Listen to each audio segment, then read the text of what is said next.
Hey, good people, this is Coach Derek Brown. On Thursday, February 10th, 2022, we came together to honor the life and legacy of Lemon Street High School's own Lewis C. Scott. Mr. Scott taught at Lemon Street High School for several years, and he let the life that he lived speak for him. So several of his students came forth on that night and they spoke on his life. I served as the host for the evening, and I was proud to be part of something so inspiring to me personally from someone whom I never met. Let me show you something. All right. So we're going to start in the top right there. That's Mr. Lewis C. Scott. And I have learned that Mr. Scott was born on May 13th, 1927. Now, if you look to the left, see that old photo of a young and vibrant woman. That is my grandmother. Her name is Blundell Brown, and she was born on May 14th, 1927. I've known this for about a week, and I'm fascinated by it. Now, y'all don't care about this now, but I was born on May 10th in 1970, and the year I was born was the year my grandmother graduated from high school. And she graduated from the high school that her oldest son would become the principal of 10 years later. That's something I hold near and dear to my heart. Now, if you look in the lower right, you see those three gentlemen. The gentleman on the left there, that's Sir Sidney Poitier. And he recently departed this life, but I'm told that he was born on February 20th, 1927. Now, to his right in the center, that's Harry Belafonte. I'm told that Harry Belafonte was born on March the 1st in 1927. So that was some kind of year. These people are all heroes to me, and they were all born in the same year. Now, another thing about my grandma is my grandma was born on Mother's Day. Now, y'all don't care about this, but I was born on Mother's Day. So that's something me and my grandmama will always have. My grandmama has 43 grandchildren, 43. And they were a powerful experience.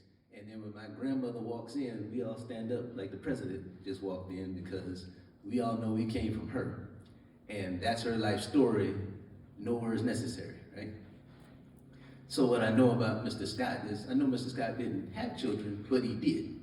I know that his children were all of his students at Lemon Street, and I know that in real life because I know what all of his students have told me about. Ask her a question. I say, hey, how do you learn? And what do you say, baby? By studying the things you're interested in. Yeah, and I can sleep good every night because every time I ask her that question, that's what she tells me. And she's 8 now. That tells me she's gonna be all right, because she will study what interests her, and those interests are going to start to bubble up in her soul, and they will become her passions. And her passions will lead her to her purpose and her calling. And then she'll spend the rest of her life trying to make sure that happens. And what I knew I had to do while I'm here is get her to that understanding and let her know, don't let that depart from you. Like, when you get ready to take your last breath, you make sure that everybody in that room knows that's what they're supposed to do, right? Okay, so enough about who Scott is. And he said, man, Mr. Scott, Mr. Scott was the man. And boy, he taught us a lot right here in this room. Now, Mr. Rodney Gillette, who's not with us tonight, Mr. Rodney Gillette was the second person to arrive for our interview, and I kid you not, when he walked in, he did like the same thing. Like, oh, hey, isn't this Mr. Scott's room? Mr. Miller says, yeah, this is Mr. Scott's room. Yeah. So anyway, I give you Mr. George Zanny Miller.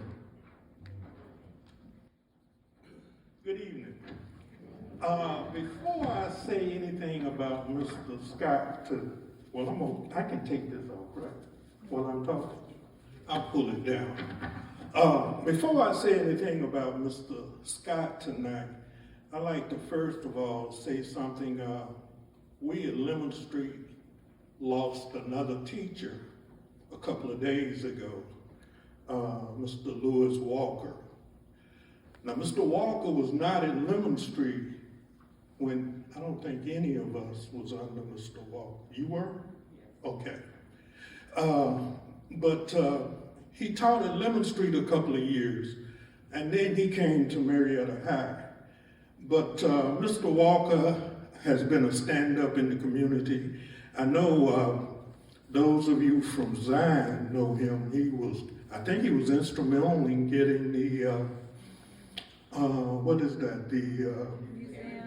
the museum together at Zion and some other things. And he was also a member of the Lemon Street Heritage Group. So I'd just like to say to his family condolences from those of us from Lemon Street, and that we'll be praying for. Now, folks, Mr. Scott was a giant. I don't know how tall he was, but he was a giant. And Mr. Scott was the type of person that when you entered into his classroom, you were going to learn one way or the other. You were going to learn. And I can recall going in Mr. Scott's classroom, and let me tell you, when you first walk in, he had 2 blackboards, and they were always full of notes. And you walk in, you sit down, you speak, and you begin to copy your notes. And while you're copying your notes, Mr. Scott is talking and taking you through what the notes are all about and everything else. But Mr. Scott was a let me give you an instance of something that happened. We were in 12-1, and we were practicing, getting ready for graduation. And we were in the gym at Lemon Street, and we were all lined up, and seniors, and we practicing, getting ready. We're gonna graduate in another week or two. And we're in the line, and all of a sudden, Mr. Scott burst through the doors. Where is 12-1? We raised our hand. Mr. Scott said, I have an announcement to make. You all flunked my final. That was not what we wanted to hear a week before graduation. He said, step out of line right now and come to my classroom, and you're going to take that final again. Now, this was embarrassing. Number one, if you were in 12-1, you were supposed to be in what we call the college prep class. So we were all supposed to be getting ready to, matriculate. And everybody in the gym just looked and smiled. And Mr. Scott didn't have a smile on his face. He was serious. He said, get out of line right now, march over here to the classroom, and you're going to retake my exam. Man, everybody was nervous. We were scared. We were embarrassed. And we went over and we had to take that exam. I talked to her. I guess we've officially only talked one time, right? Yeah. It felt like we talked about a lot, though. What she told me was that Mr. Scott had this mantra that he was going to let the life he lived speak for him.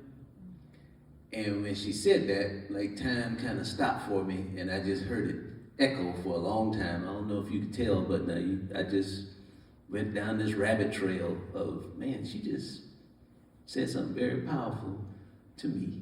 And I was very interested in learning about what he read and trying to read the things that he wrote. And when I went back to what you said, I said, well, she might have gave you everything you need there, and that's why it's important to now talk to the people who he taught, a lot of whom became teachers, and you'll probably learn even more about him that way than any of the ways that I thought of. I just wanted to share that as Mr. Miller closed his remarks. Now, I would like to now bring anyone else up who would like to offer tribute. I would love for... Listening to George speak, it brought to mind a portion of two poems. I shot an arrow into the air. It fell to earth, I know not where. I threw a pebble into the pond, and the ripples went on and on and on. Those poems, it appeared to me, speak to the life of Mr. Lewis. How did I know him? Well, I received an email this week. I was told by Terry to watch my email, and I was invited to this evening. When I came this evening, I was invited to the stage, but things seemed rather serendipitous. I came from South Georgia back in 1970-ish area, from a segregated situation in school, and my high school experiences there were similar to what I've heard of living the street. When I came here and became comfortable with this community, I met two people for the first time. George Miller, Terry Ferguson. Well, at that time, Terry Ferguson. And we've been knowing each other since that time. We met George and I at school at KSU. At that time, it was Kennesaw Junior College. Terry as well. We rode together to school back and forth, had lots of fun together. And since day one, Terry and I have been very, very, very, very good friends. Knowing her, I knew mother. Knowing her, I knew father. Mr. Lewis C. Scott, just about all my life. And what a gentle giant he was in the community and at Lemon Street High School. He didn't take no mess from nobody. He let you know where he was coming from. And that's one thing I liked about Mr. Scott. He was straight up, he was honest, and he was a father figure to each and every one of us. And I remember one time in his class, a friend of mine, we were showing out. And the first thing he said, Miss McCleskey, do I need to call your mother? No, Mr. Scott, because I knew better. I knew what was going to happen if he had. And that's one thing I can stand here and say what a respectable person he was, how dear he was to all of his students. He wanted each and every one of us to be somebody. And I want you to know right now, I am a living product of Mr. Lewis C. Scott. Thank you.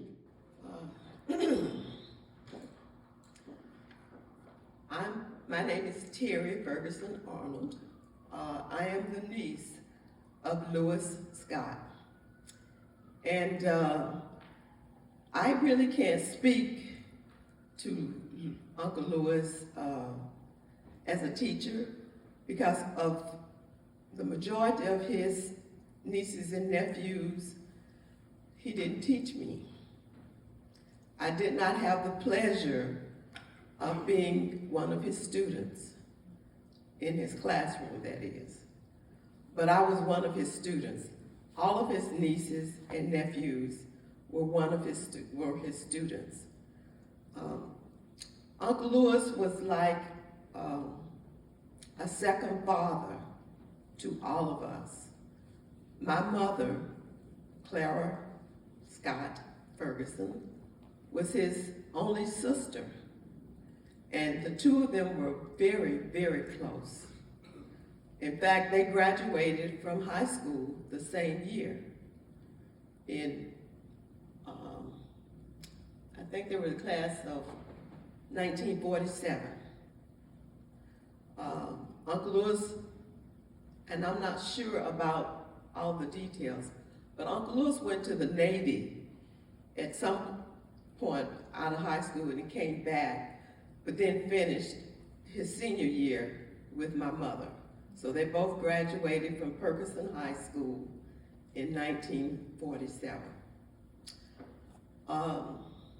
What I can tell you about Uncle Lewis is that he was always there for us when we were growing up. If we needed anything, if my parents needed anything, if my uncles and their families needed anything, Uncle Lewis was always there. He did. That I would always take care of him. I would look out for him because he was not married, so he had no children.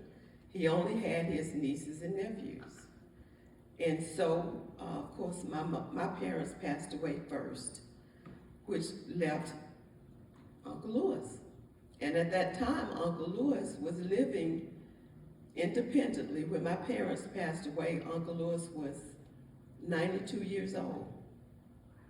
But he was living independently, taking care of himself. You know, he could no longer drive. So between myself and another nephew, Clyde Scott, we took turns taking Uncle Lewis to the grocery store or taking him wherever he needed to go.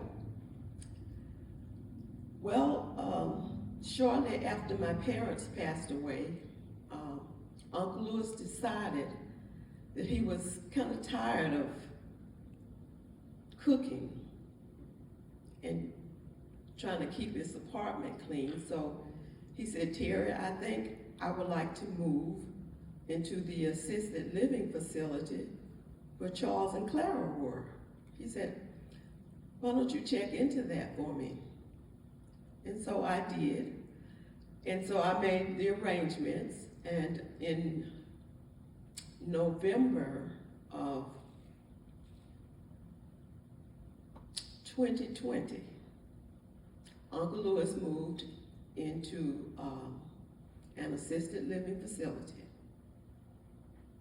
He was still in very good health. I mean, you know, he could still take care of himself, you know. He was just there basically for a place to sleep and to get all of his meals so he would not have to do any more cooking.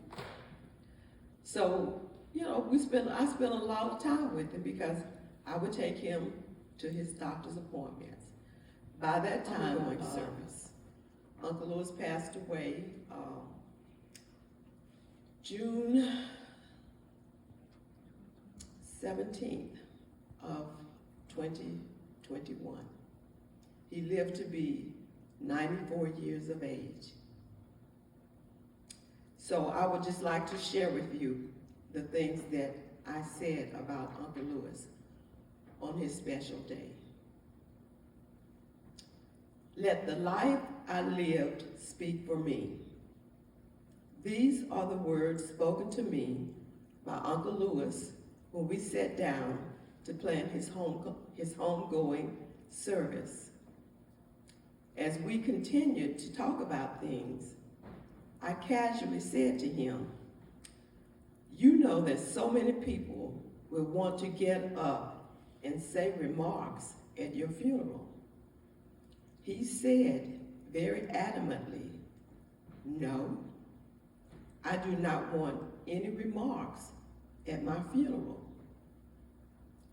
I was taken aback at his words because Uncle Lewis was always asked to say remarks at just about everybody's funeral in Cobb County, especially since he taught just about everybody in Marietta during his earlier days as a history teacher at Lemon Street. You, your sister, brother, mother, father, auntie, uncle, cousin, etc. They were all included. He thoughtfully crafted remarks for each occasion based on his personal knowledge and interaction with the individual. A lot of time and effort went into the preparation of his remarks. So I was indeed surprised at his reply. He further shocked me by saying, "I do not want a eulogy either. Just let the life that I lived speak for me." Resonate on that for a moment. How appropriate that is as a tribute to him on this day.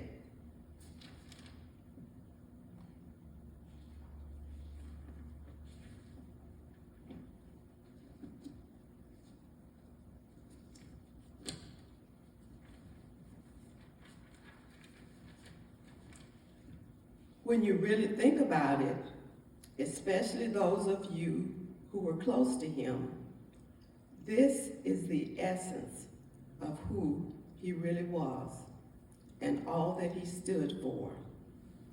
Giving to others and expecting nothing or very little in return.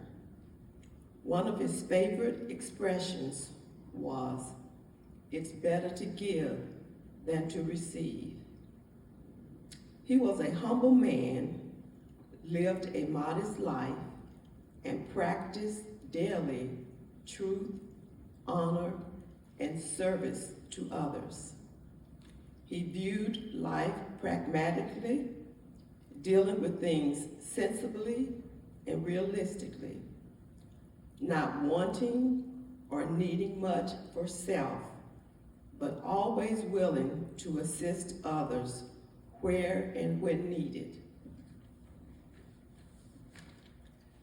Being a teacher never afforded him the luxury of accumulating much wealth, but he was always the first to lend a helping hand to others. When we were growing up, Uncle Lewis was always there for us, his brothers, especially his only sister, my mother, and all of his 10 nieces and nephews. Since he never married and had no children of his own, we were his children. You could always go to him with a problem or a need, and he would help you out. Yeah, I want to say thank you to everyone here. Y'all have helped a dream of mine come true, and it may not seem like it, right? But what we have done tonight will be very significant in the history of our high school. There are enough staff members here where I can say that y'all are my witness. This will go down as a tradition established here in this very tradition-rich environment, that we will continue to honor those from our community, and that our community will be an inclusive community. I'll say that like that, and I'll hush. Ms. Myers, Ms. McCleskey Myers, and I met. It was during 2021. Yeah, I told you I was assigned, when I came to Marietta High School, I was assigned to the Lemon Street campus.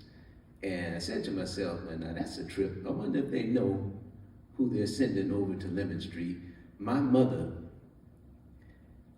Diane Brown, was one of the first 3 students that integrated the Ellery High School, my hometown of Ellery. Now, she went to the Ellery Training School, which is the version of Lemon Street in Ellery, South Carolina. And my mother's school was an equalization school. Lemon Street was an equalization school. Both were built by funds from Julius Rosenwald, the founder of Sears and Roebuck Company. So I came to Marietta knowing that, and when I got assigned to Lemon Street, I said, they have no idea who they're sending over there. So I immersed myself in all things Lemon Street because I had a parallel story. I kind of knew where I was. And the day I met Ms. Myers, now she doesn't know this, at the end of every school day, I decompressed by walking. And I would walk around the annex to Lemon Street High School. And I remember the day I met Mr. Miller kind of schooled us on where the Lemon Street High School sat on those grounds and where the football field was. So I would just walk and remember what he said. This was what I would do every day. And then I would walk up the hill to 436 Lemon Street. That's where Reverend Walter Moon lived. And then I would walk back down. So on my way back down, I saw Miss Myers, and Miss Myers was standing in front of these historical panels that Kennesaw State constructed right outside of the renovated school to pay honor to the Lemon Street community. And she was on one of the panels. So I walk up to her and I meet her, and she tells me who she is. And I didn't tell her, but when she said her name, I knew she was on the panel. So I'm like, wow, I'm actually talking to one of the people on this panel. Now, Mr. Scott is on that panel as well. So I made a habit after I met Ms. Myers, like every day I walk, I'm always looking to see who comes to read those panels, because that's somebody I probably need to go and meet. And now, after being over there for a couple of years, they reassigned me to come over to the high school. And I said again, like, they have no idea who they're sending over to this high school with what I know and understand now about how these communities, now they were forced together, right? But now, remember I told you about history not going in a straight line? Life doesn't go in a straight line. There are arcs and curves. So it's not a perfect union, but it's a union nonetheless. And we don't need it to be perfect, we just need it to be perfected. We need it to be finished. So what we're doing tonight is going to help with that. I want to close by offering you some words, some of which may rhyme. I write things for my daughter. That helps me kind of zone in on the voice that I want to use. I want to tell her things in a way that will kind of stay with her. Before she was born, I tried to write down every lesson that I had ever been taught so I could say them to her. And I call it, You Can't See Me. Now I wrote it kind of as a lamentation, thinking, hey, you know, people don't really pay attention to what you do. People don't really take the time to say, thank you, I love you, I appreciate you, but we should. And then it kind of turned into, okay, well, then maybe what your charge is, Mr. Derrick, is you sing for the unsung. So when I learned about Mr. Scott, I said, well, yeah, you sing for the unsung, and you make sure that people know that they are appreciated, and you make sure that your daughter knows that wisdom is not something you can see, right? But it's something you can feel, especially when it's presented to you, and especially when you kind of learn it for yourself. And the people who impart wisdom to you, you may not remember where the lesson came from, but you've internalized it and you're able to share it and you're able to live it. So it begins like this. It says, my life is but an instrument, singing songs in many keys, of wisdom earned through lessons learned from mistakes of varying degrees. Here's one. Do not mistake activity for achievement. Arriving on time, y'all, means you're late. Now to get there on time, arrive early. If you fall 7 times, make sure you get up 8. Now, if it happens 1 time, we can call that an accident. If it happens 2 times, that might be a trend. Happens 3 times, now we might have a problem. But forgiveness is your friend. Now, the race is never to the swift, it's to the ones who maintain. So you stay aligned and on your grind, and you stay in your own lane. You keep it slow and steady. That's it. Nice and smooth. Always do your homework. Believe that God will approve. Every moment matters. You'd better realize. Then you can quickly respond to opportunities you recognize. Don't despise the small tasks. Pursue them diligently.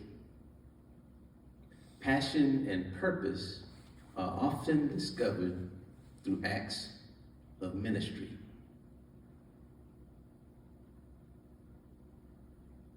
You want to keep a pad of paper and a nearby pen of ink. Write your visions plainly. Make time to pray and think. Don't believe the hype. Avoid the glittery and the bejeweled. See, when we think with our eyes, we are often easily fooled. All money ain't good money. Sometimes less is more. I want to make a living through my giving. I want to learn how to turn 2 into 4. Your fear is your only courage. Be scared to disobey. Be scared to rock that boat, but sometimes rock it anyway. Know how to keep you quiet until it's time to say. And if your heart ain't feeling right, then you say it another way on another day. Because freedom of speech means you got to come correct. You want to be quick to listen, but even quicker to respect. Be slow to speak, even slower to get twisted. Because meek ain't weak, and self-control beats double-fisted. The only thing to know is that you don't know squat. And no one cares what you know if they think you care not, so pick your spot. Practice, don't preach. When the student is ready, the teacher will teach. When faced with a fool, remember Proverbs 26, 5 and 4. Sometimes, y'all, you gotta let that fool go. But sometimes, y'all, you gotta let that fool know. You want to raise your child with loving instruction. Encourage their growth, but discourage rambunctious. Remember that you are equal in essence, but you are very different in function. And finally, no good deed goes unrewarded, but the payoff is seldom immediate. Dreams manifest at God's appointed time. Though it tarries, you have to wait for it. Thank y'all. And thank y'all for coming out and being with us tonight. We want to follow up by sending everybody. Thank you for your attention. Grace and peace, y'all. Good day.